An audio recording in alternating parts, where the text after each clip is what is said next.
soldiers, sailors, Marines, airmen. You are our greatest weapon of all. First step to solving any problem is recognizing there is one. It's time we started thinking. Pain isn't something we call. All we can ever do for our heroes is remember them. And they gave up two lives, the one they were living and the one they would have lived. They gave up everything for our country, for us. They prayed for freedom and justice. Some veterans not getting the timely care that they need. Less than 1% of Americans serving in uniform. Good news is that in recent years we've made historic investments to boost the VA budget. What is it? Why should we care? We should care about press freedom because we were informed. In democratic societies, free, diverse, and pluralist media enable public debates and are essential checks You don't on look power. satisfied. Let's discuss. Hey guys, welcome to Vet podcast. New episode. Back to our basic topics. So today we're gonna talk about important VA forms. Yeah. And of course, we talked about many of them already, but just today we decided to bundle them up together. Yeah, and just reinforce little things that maybe some of you guys haven't heard or you missed. Yeah, because the Department of Veterans Affairs has a form for any action veteran might or want or need to take. Not only with VA disability, but with anything else. And that's why we compiled some of those forms into one podcast. So let's go into the topic. Yeah, so one of the first major forms that people want to talk about is the VA Form 21-526EZ. This is the application for VA disability compensation and related compensation benefits. VA Form 21-526EZ application for disability compensation is a formal application for VA disability benefits. Veterans are required to submit this form in order to initiate a claim for service-connected compensation. However, veterans can also use this form to file a claim for an increase in rating after the appeal period has passed. It is important to keep in mind that with the new appeals modernization system, you cannot necessarily submit a form 21-526EZ if you previously filed a claim for the same issue, and we'll talk about that a little later on. So you can use it to submit evidence, standard claims, and fully developed claims. Importantly, there are two claim processes that you can choose from when you're filing your VA claim using VA Form 21-526EZ, the fully developed claim program, and the standard claim process. So, fully developed claim program, what is that? So the fully developed claim is basically saying, I gave you everything I got nothing else to give you, judge me off of this and this alone. So what you're trying to show in this little packet is the 21-526EZ, your military medical records, your DD-214, current medical records showing that you're diagnosed, and any doctor support letters you got saying that these things are more likely due to your service.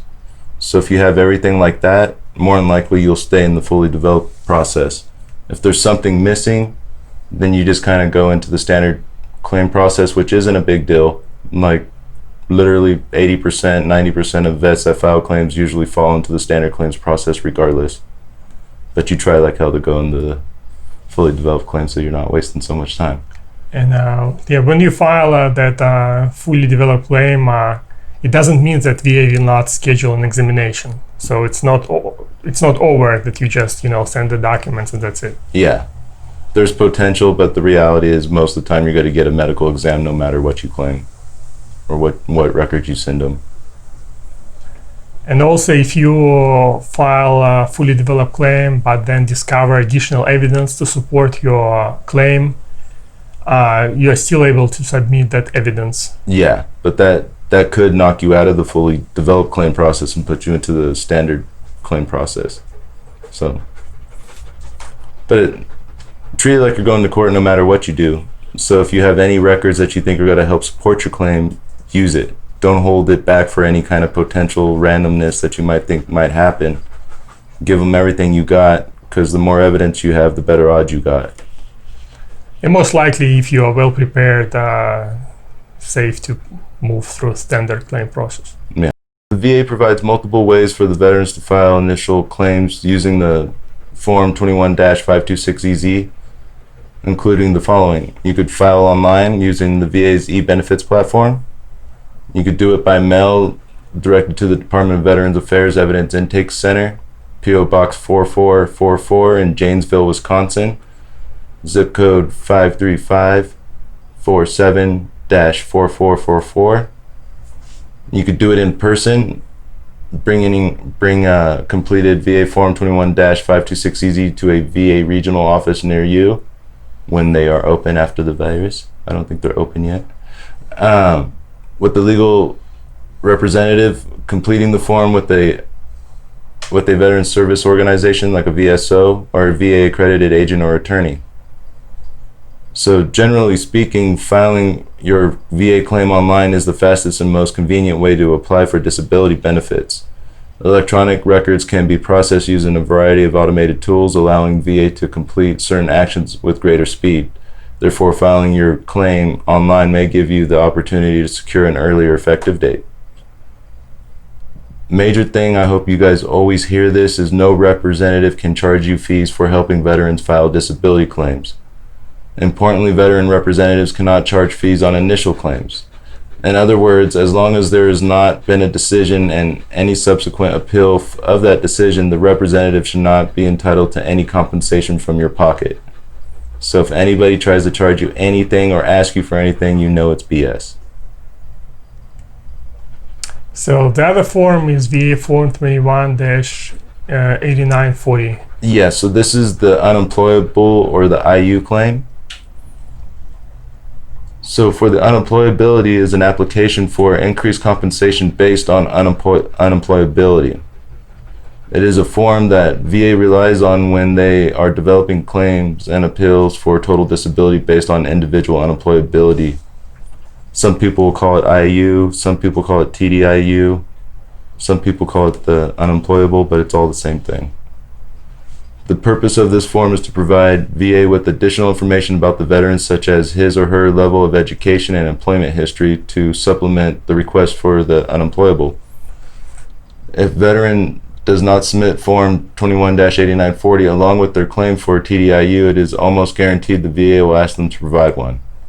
If veterans fail to submit the form, the VA could use that as grounds to deny the claim. So a lot of the questions you get when people ask you about the unemployable is, when was the last time you worked full time? What year did you have your highest annual earnings? What job did you hold during your last 5 years of employment? What's the highest level of education you completed? When did you become too disabled to work as a result of your service-connected conditions? So keep that in mind. The major thing here is about your VA disabilities. Nothing outside of that. So if you keep talking about your lower back that isn't service connected, they're going to deny it. Talk about the things that they're paying you for. VA will ask these questions to determine whether the veteran's service connected conditions result in unemployability. However, VA must also consider factors such as the veteran's educational background, occupational history when determining whether it is likely that the veteran could obtain and maintain full-time employment. Veterans can attach additional pages to go along with the 8940 to give the best picture of their employment history. So again, give them the best evidence you got of showing why you think this thing should be approved. So what is individual unemployability and how do veterans qualify? Yeah, so the unemployability is a disability benefit that allows for veterans to be compensated at the VA's 100% disability rate, even if their combined disability rating does not equal to 100. Unemployable is awarded in circumstances in which the veterans are unable to secure and follow substantial gainful employment due to their service-connected conditions. Under the VA regulations under 38 CFR 4.16, which encompasses subsections A and B, each subsection describes a way in which veterans may meet the requirements for the unemployable. In order to qualify for unemployable, a veteran must have one service-connected condition rated at 60% or higher, or 2 or more service-connected conditions with one at least being rated 40%, but the combined total of the VA rating is 70. So either one of those, if you have 70% for PTSD and that's it, you have potential to go for it. If you have 40% for your back and 50% for headaches and 30% for your ankles, you could probably go for it. You know, but if all you are is 40% for your back, or all you are is 50% for headaches and 10% for hearing loss, that's not going to get you. So make sure you hit either one of those dots. And also those who do not meet the scheduler requirements under 38 CFR paragraph 4.1.16a may still be considered for TDIU under paragraph 4.16v. Under this subsection, VA must refer your entitlements to TDIU to the Director of Compensation Service to extra scheduler consideration. In either case, the essential question remains whether the veteran is able to secure and follow substantially gainful employment. Yeah. Not about back pain, but can you? Yeah, the ability to work. And of course, you know, like if you are already you're already getting unemployment for this or that condition, and this or that condition, exactly this or that condition prevents you from working, then you got a shot. Yeah, for sure. So the other form is VA Form 20-0995. Yeah, so this one's kind of like the new Notice of Disagreement style for the VA. So under the Appeals Modernization Act, or the AMA, veterans are required to submit VA Form 20-0995 supplemental claim application in order to initiate a supplemental claim for a VA disability compensation. Additionally, veterans can submit a supplemental claim in response to an unfavorable decision from the VA, but must include new and relevant evidence when doing so. It is important to note that the VA's duty to assist still applies under the AMA. However, it is different from VA's duty to assist under the legacy appeals system. Specifically, the duty to assist is more limited and only applies to supplemental claims and original claims. So for instance, if a veteran files a supplemental claim for an increased rating and identifies relevant treatment records, VA has the duty to help further develop their case and potentially obtain such records. So what are the time limits for VA supplemental claim submissions? Veterans must submit supplemental claims within 1 year of a VA decision in order for the effective date to remain the date of the original underlying claim. It is important to note that a veteran can file a supplemental claim within 1 year of the following appellate decision and still preserve the original effective date of the claim. 1. A decision from the Board of Veterans Appeals. 2. A decision from the Court of Appeals for Veteran Claims. And 3. A decision from the United States Court of Appeals from the Federal Court Circuit. On the other hand, if a supplemental claim is filed more than 1 year after the decision, the effective date will be the date the supplemental claim was filed and the VA received it. So the major thing with the supplemental claim is you got to have new evidence, new records to support why you're fighting this. You can't just say this is BS. You got to have something to attach to it. Well, the other form is VA Form 20-0996. Yeah, so this is another one of the new AMAs, and the veterans will be required to submit VA Form 20-0996 application for a higher level review in order to request a higher level review of a VA decision on a claim for benefits. This option puts your appeal in front of a more senior VA official who may be more experienced in handling claims and appeals. Typically, veterans can choose whether their appeal is reviewed with the same regional office or another regional office. Importantly, veterans cannot submit new evidence when requesting higher level review. VA is only going to review your appeal based on the evidence that was recorded at the time of the previous adjudicator's decision. Furthermore, as mentioned above, the VA does not have a duty to assist with requests for a higher level review. With that being said, the higher level review lane tends to be the fastest, with veterans receiving a decision in 2 or 3 months. So when you do the higher level appeal, you're really trying to argue that they made an error in the judgment of their decision because of everything that you submitted, not anything new. So make sure that's the bigger distinction between the two right now. Is one, you could submit new stuff, the other one, you're arguing that there was an error. So when can he file that claim? So veterans could file a higher level review appeal with VA Form 20-0996 in response to an original decision. This means if you filed an original claim and received a decision from the VA, you can choose to opt into the higher level review lane and submit the 20-0996. Additionally, if you filed a supplemental claim and received an unfavorable decision again, you can also submit the request for the higher level review. However, if you receive a decision following a higher level review, you cannot opt into another higher level review. Similarly, you cannot request a higher level review of decisions from the Board of Veterans Appeals.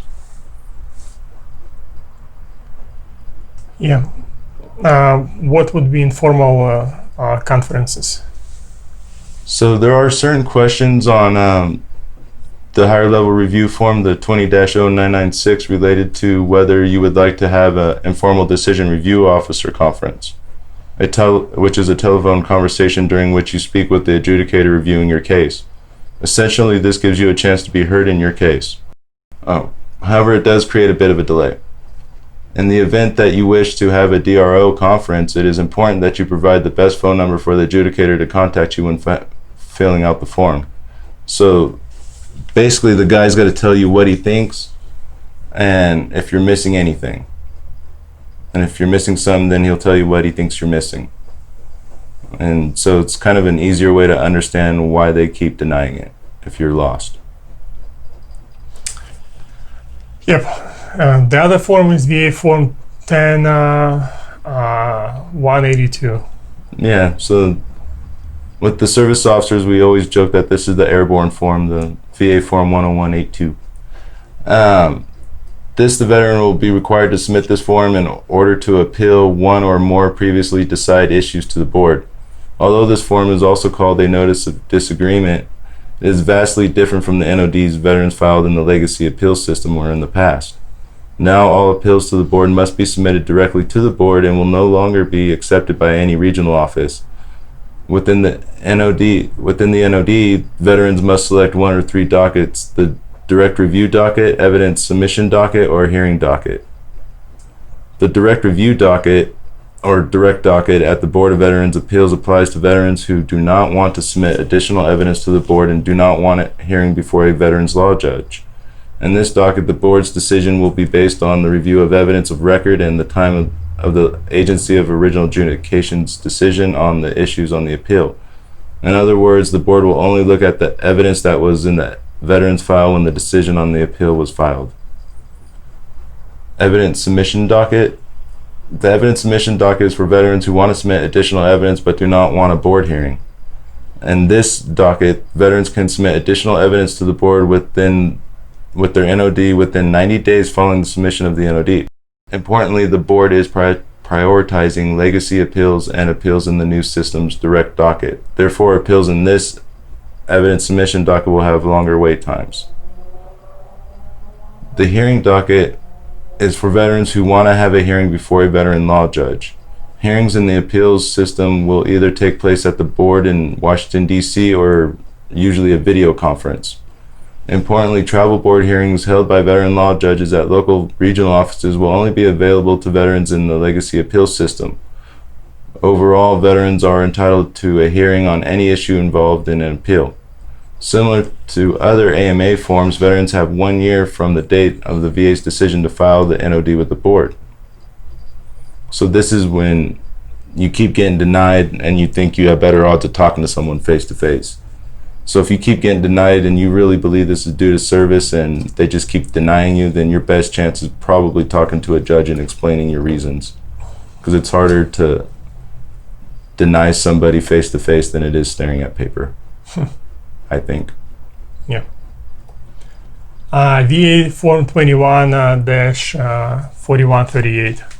Yeah, so this form is basically the VA style of a blank piece of paper. You could write to any response or anything that you're trying to explain.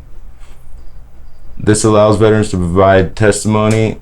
It is an opportunity for veterans to report on the onset, progression, and severity of their symptomology. Importantly, Form 21-4138 can be filled out and submitted by veterans' friends and or family members. For example, a veteran's spouse may outline the debilitating effects of the claimed condition that the veteran experiences on a day-to-day basis. Furthermore, a fellow service member can submit a buddy statement describing an in-service incident that contributed to the veteran's disability. Overall, this form could be used for several different purposes in different ways, but ultimately it is used to relay information for the VA to consider when adjudicating a veteran's claim. But yeah, this is the VA style of a blank piece of paper, so anytime you're trying to explain yourself or respond to something they're asking you, this is the form to use. Yeah, it's pretty much a written statement, affidavit. Yep. VA Form 21-0781. So this is a form that's specific for PTSD. So if you file a mental health claim for depression, anxiety, schizophrenic, you won't need to do this. This is only for PTSD claims. Essentially, this form is used to corroborate the veteran's report in-service stressor, so the traumatic event that caused the PTSD. It has very specific information such as the unit you're with, witnesses to the event, the time, any awards, things like that. So make sure you try to do the best you can in explaining the situation and where it was and what happened.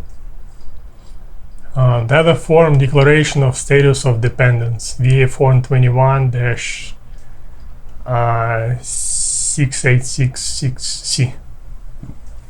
So veterans with a combined disability rating of 30% or higher may be eligible to receive additional monthly compensation for qualifying dependents. For VA purposes, a dependent is a family member who relies on the veteran financially and meets specific criteria. Qualifying dependents include the following: your spouse, unmarried children including biological children, stepchildren, and adopted children who are under the age of 18, between the ages of 18 and 23 and attending school full-time, or were seriously disabled prior to reaching the age of 18. Parents in the veteran's direct care whose net worth and income are below the federal poverty threshold. To add or remove dependents to VA benefits, veterans must fill out and submit VA Form 21-686C, Declaration of Status of Dependents. This 12-page long form asks for a very detailed history of your marriages, divorce, and children identifying information. In regard to marriages and divorces, VA will ask veterans to submit certificates and decrees respectively. For children, VA will ask for copies of birth certificates and social security numbers or cards. It is important to note that there is an additional form for children who are still in school called VA Form 21-674, Request for Approval of School Attendance. This form requires information regarding expected graduate date, class schedule, transcripts, things like that for kids that are 18 and over.